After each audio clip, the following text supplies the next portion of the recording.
लोकसभा के पहले चरण के मतदान से पहले राजनीतिक दल एक दूसरे पर जुबानी तीरों से हमला कर रहे हैं।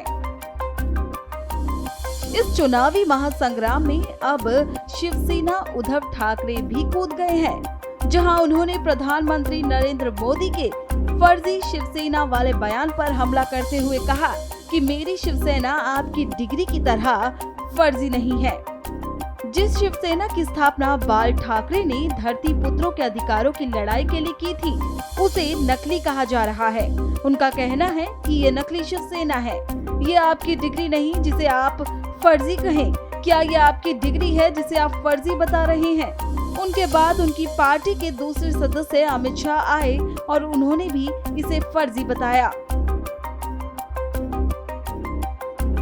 उद्धव ठाकरे का बयान उस समय आया है जब सोमवार 8 अप्रैल को प्रधानमंत्री नरेंद्र मोदी ने महाराष्ट्र के चंद्रपुर में उद्धव बाला साहब ठाकरे शिवसेना और उद्धव ठाकरे पर हमला करते हुए कहा था कि वो फर्जी शिवसेना है। अपनी करतूतों के कारण आज कांग्रेस पार्टी देश के भीतर जन समर्थन खो चुकी है। इसलिए अब कांग्रेस खुलकर बांटो और राज करो के खेल पर उतर आई है। कांग्रेस ने अपना जो घोषणा पत्र निकाला है, उसमें भी मुस्लिम लीग की भाषा लिखी गई है। क्या ये आपको मंजूर है? ये देश स्वीकार करेगा?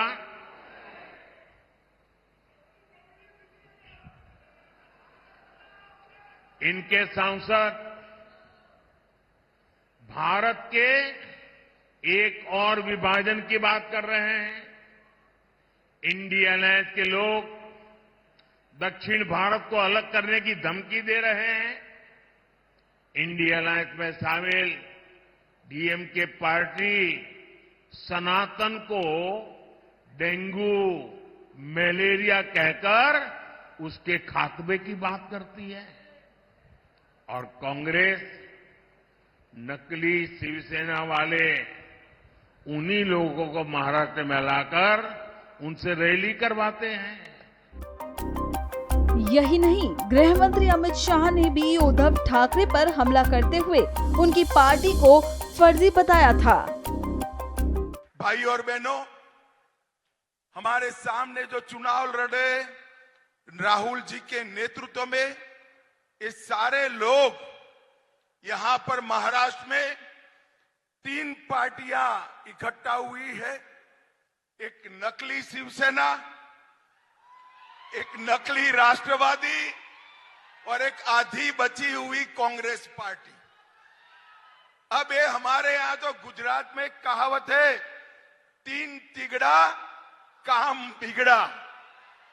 मैं आपको बताने आया हूं भाइयों, उद्धव जी की शिवसेना आधी रह गई, शरद राव की एनसीपी आधी रह गई।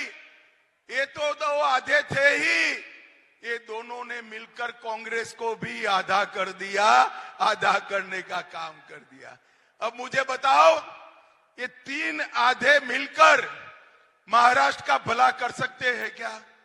जरा जोर से बोलिए, कर सकते हैं क्या? एक ऐसी ऑटो रिक्शा है जिसके 3 पहिए हैं, मगर गवर्नर एम्बेसडर का है, गियर बॉक्स फियाट का है और उसका बाकी का इंजन मर्सिडीज का है। ये ऑटो रिक्शा का कहीं पर भी कोई दिशा तय नहीं हो सकता। इसका भविष्य बहुत स्पष्ट है। ये चुनाव के बाद आपसी मतभेद से ये सभी लोग टूटने वाले हैं।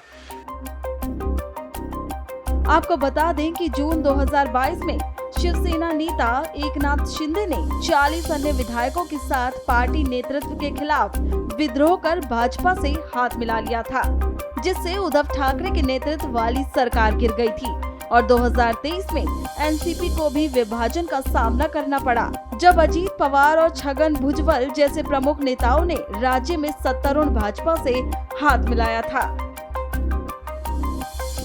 महाराष्ट्र में 48 लोकसभा सीटें हैं, जो उत्तर प्रदेश के बाद दूसरे नंबर पर हैं। 2019 के लोकसभा चुनावों में भाजपा ने अविभाजित शिवसेना के साथ गठबंधन में लड़ी गई 25 में से 23 सीटों पर जीत हासिल की थी।